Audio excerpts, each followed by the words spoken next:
The damage was done so badly that we're not going to reconcile, no matter what. Kody Brown didn't shout or storm out. He didn't slam any doors. At least not in front of the cameras. But when $610,000 landed in his account, everything changed. It wasn't a slow shift. It happened all at once. One person didn't call it a breakdown, they called it an emotional explosion. And when you think about it, that makes sense. Cody had just sold Coyote Pass. The land that was supposed to bring his family together, it sold for $1.5 million. That sale could have been the talk of the town for weeks, but what no one saw, what fans never felt, was the quiet storm building behind it all, a storm that didn't need thunder to cause chaos. And so however we are made accountable to God, I don't want to be accountable to this church and all their BS. The fallout wasn't quiet, it was strong and intense. Half of that money didn't just disappear. It went directly to two women Cody had recently accused of betrayal. And the timing couldn't have been worse. Just when things were beginning to calm down, Janelle, calm and collected as ever, allegedly looked a producer straight in the eye and said three simple words, "Karma, baby." That moment hit hard, like a spark setting off an explosion, TLC. Nation didn't just react, they were stunned. On the surface, it looked like generosity. Cody giving $35,000 each to Janelle and Meri, dividing the Coyote Pass money with apparent grace. But under that calm surface, things were far more complicated. So I'm going to let Meri go and do her thing. Because if I'm angry at her, it becomes a fight. I needed her just to go away. For a brief moment, fans paused, almost in disbelief. Was this a turning point? Had Cody finally changed? But as the checks cleared and the silence lingered, something didn't feel right. It was too quiet, too planned. Rumors began to spread, slow and steady, like vultures waiting to swoop in. Insiders say it wasn't just about the money, not completely. It was about what that money symbolized: decades of sacrifice, years of control, and perhaps most painful of all, the loss of his vision. Coyote Pass wasn't just a piece of land. In Arizona, it was meant to be the dream, the Brown family's promised land, his legacy. So why would a man who had held onto that land so tightly suddenly give away nearly 2/3 of the profit? Some say it was a strategy, pure public relations. Others believe he had no choice. Because it just took forever for her to finally realize. It's been done. And over for years. Behind the scenes, it wasn't just tension, it was carefully planned strategy, allegedly. Janelle had quietly explored her legal options. And there's even a rumor that Meri wasn't empty-handed either: emails, texts, maybe even documents that could have opened a court case Cody desperately wanted to keep out of the public eye. Just think about it, the optics, fighting not one, but two ex-wives, the mothers of his children, over land while the cameras were rolling. That was a terrible look, especially with public support slipping away fast. But here's the twist. Cody may have underestimated the impact of that payout. It wasn't just a check, it was a form of validation. It was power being returned to them. Janelle's calm wasn't about being petty, it was about peace. She didn't yell, she didn't fight. She simply took what she knew she was owed, maybe. Not emotionally, but in dollars, absolutely. And the fact that she didn't have to raise her voice to get it, that's what really stung. And that's all you're on. So when we bought the properties, Cody went in and sort of just put everybody's name on title, what seemed like arbitrarily. I hired a lawyer because Cody was ignoring me. And insiders say Robyn noticed. One source whispered she saw it in his face. It wasn't anger. It was humiliation. That's when everything really started to fall apart.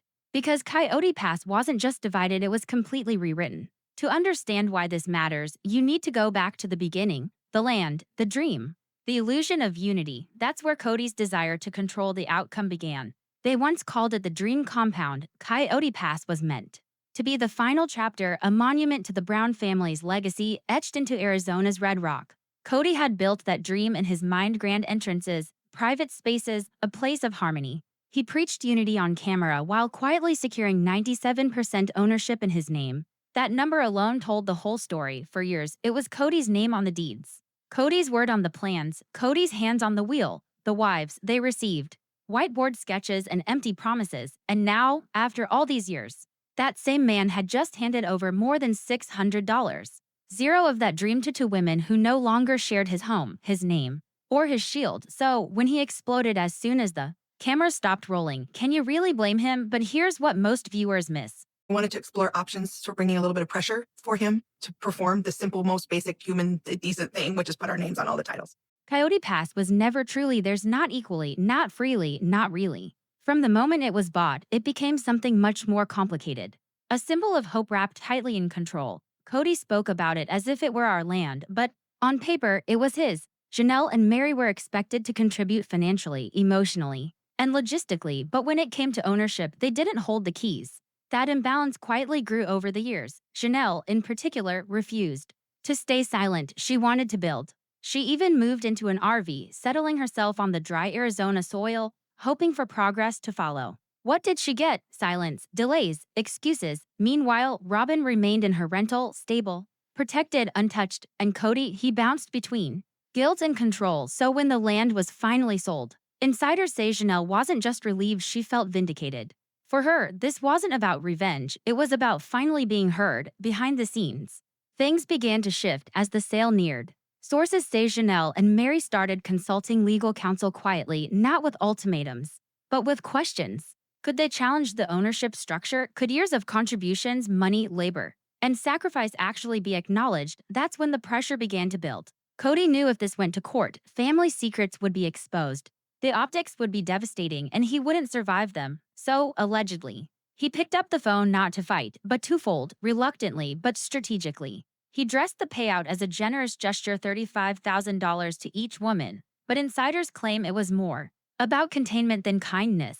With the Browns, the surface never reveals the full story. That land held memories, some warm, most bitter, watching it slip away. Watching two ex-wives walk off with pieces of a dream he once controlled didn't just bruise Cody's pride, it shattered something deeper, the illusion that he was still in control. Just when he thought the dust had settled, Janelle did something no one expected. She bought new land, in her name, alone, and you can imagine how that went over. Cody had always believed he could orchestrate everything: who lived where, who got what, who stayed silent. But Janelle's move spoke louder than any confrontation. She wasn't just walking away, she was building without him, literally. According to real estate sources, her new property sits just outside Flagstaff, close enough to stay near the kids, but far enough to send the clearest message yet: I'm not waiting on you anymore. Have a deep friendship. No, I and just, a deep love for each other and a deep sense of respect for each other. I really just don't like them.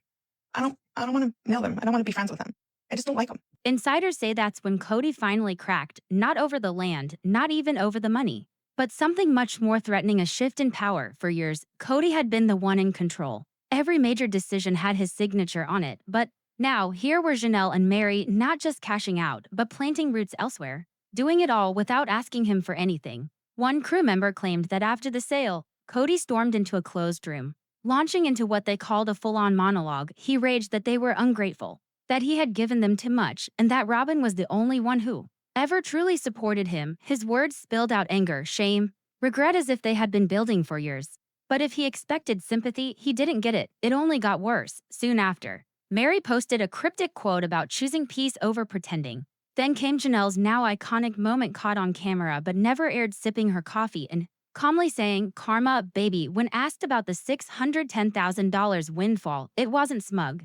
It was elegant, and somehow that cut deeper than any insult could. To Cody, this was supposed to be his comeback, his redemption, not a cautionary tale. Watching it all unfold, Robyn tried to calm the storm. She told Cody to let go, to focus on what they still had, but even she couldn't hide her concern.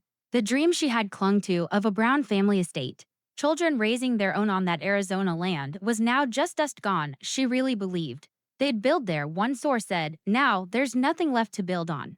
But it doesn't end there. What no one saw coming was how far Cody might go to regain control. Allegedly, he's been digging through old numbers, exploring ways to reopen financial claims and prove personal losses tied to Coyote Pass. But the deeper he digs, the more receipts start to surface. And some of those numbers are raising serious questions. Whispers are already spreading through back channels, asking where the original land money really came from. Because while Cody paints himself as the sole investor, insiders say that's not the full picture. Janelle allegedly pulled from her own accounts. Meri used her savings. Even Christine, who didn't see a penny from the sale, reportedly contributed early on, back when they still spoke in we instead of me. So now, as Cody tries to position himself as the sacrificial patriarch, a new narrative is beginning to take shape, one where the women's contributions were real, documented, and long ignored. And here's where things twist even tighter. Sources claim Janelle kept meticulous records, nothing flashy, just everyday proof, the kind women quietly gather over time: bank statements, papal logs, old text confirmations. She wasn't planning court, one insider said. I can totally understand how she would feel in that space of like One source close to the family's finances revealed that Robyn wasn't just surprised. She was furious, not just over the $600,000 payout, but because of the way everything unfolded. She thought they'd go over everything together, the insider said, but by the time she realized what Cody had promised, it was already done, signed, sealed, and irreversible, and that tension didn't stay behind closed doors. Someone close to the TLC crew claimed that Robyn and Cody were caught in the middle of a heated argument during a break in filming. The subject, whether Cody had been manipulated into the split or if he had done it to save face. The line that leaked was sharp: "We needed that money for our future, not their fresh starts." Just 10 words, but they opened a whole new layer of speculation. If Robyn feels betrayed by Cody himself, what happens to her loyalty, her influence, her grip on Cody's already fragile image? Meanwhile, producers are eagerly watching. The land is gone, the money's been divided, and suddenly, the show has a pulse again. The new battleground: money, ledgers, real estate. Quiet deals that exploded. Forget the jealousy arcs and date nights. This is high-stakes drama now. It's like Succession, but with prairie skirts, one crew member reportedly joked. And guess who's watching it all unfold with an unbothered smirk? Christine. She may have walked away from Coyote Pass empty-handed, but she walked away free, with her new husband, David Woolley, her own home, and no entanglements in the financial chaos.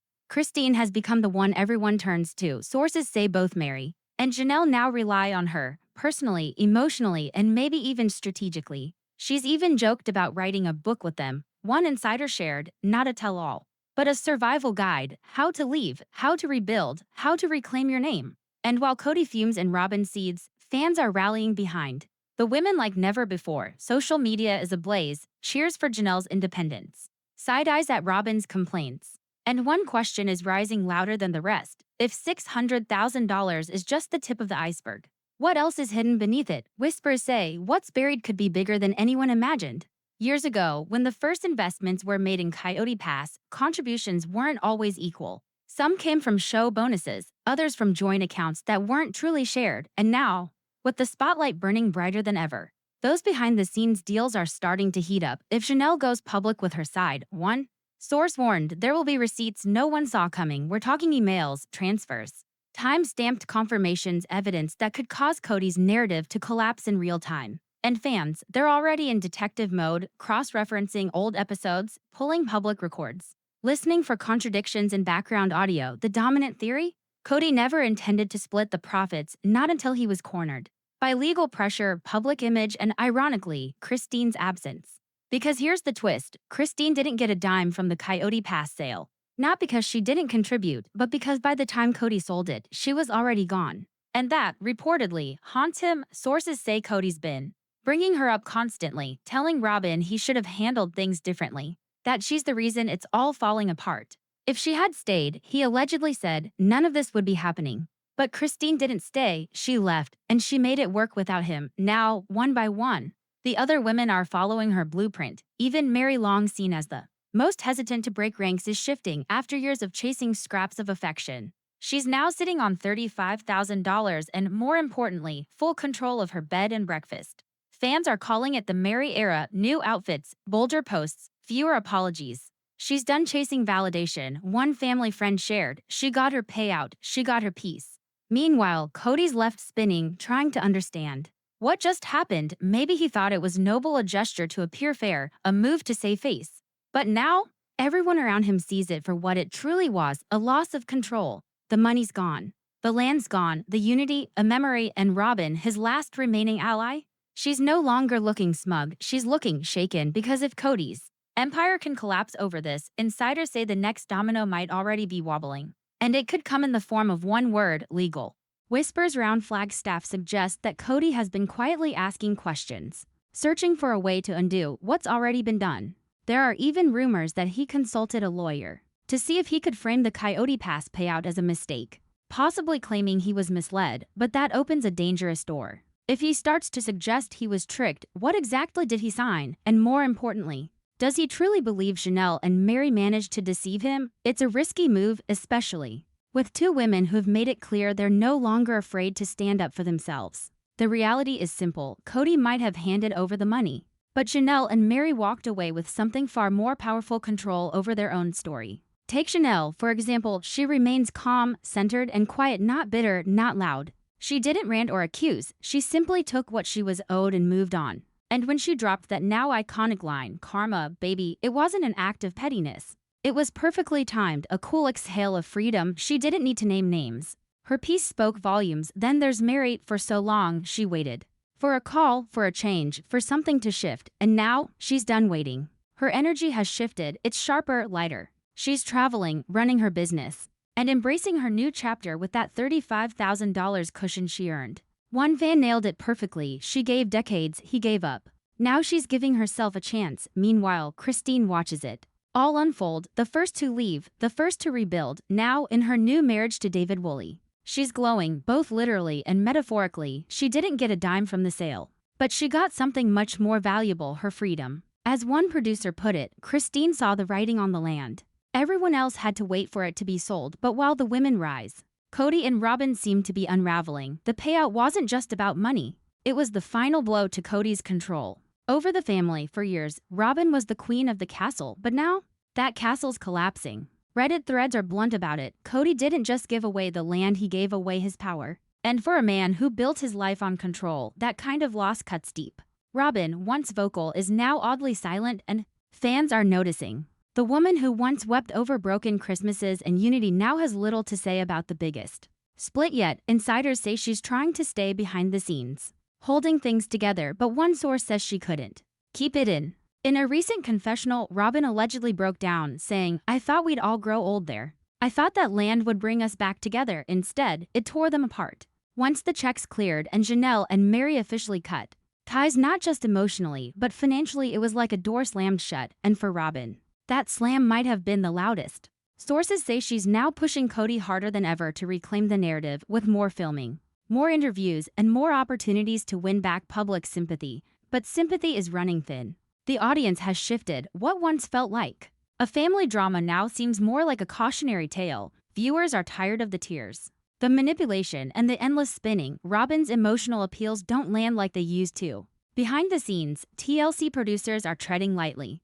With the new season unfolding and the land drama at the forefront, they're caught in the middle, trying to protect Cody's image while staying true to the truth. One editor allegedly said that Cody's private confessional after the land deal was barely usable, not because it broke any rules, but because it was heartbreaking. A man who'd lost everything that once defined him. Still, the cameras roll, the story continues. But it's no longer weddings and babies and awkward family dinners. Now, it's about endings. Real ones, and what happens when women stop waiting and start rebuilding. And maybe the most shocking twist of all, Janelle might not be done talking. Producers, publishers, and podcast hosts have all been reaching out, asking her to tell her full story, not just the show version, but the real version. From land deals to love lost, she's turned them down before, but insiders say something has changed. She's seriously considering writing a book, not a revenge tell-all, but a guide, a survival story. How she moved from silence to strength. And that possibility, it has Cody rattled because the land payout hurt his bank account.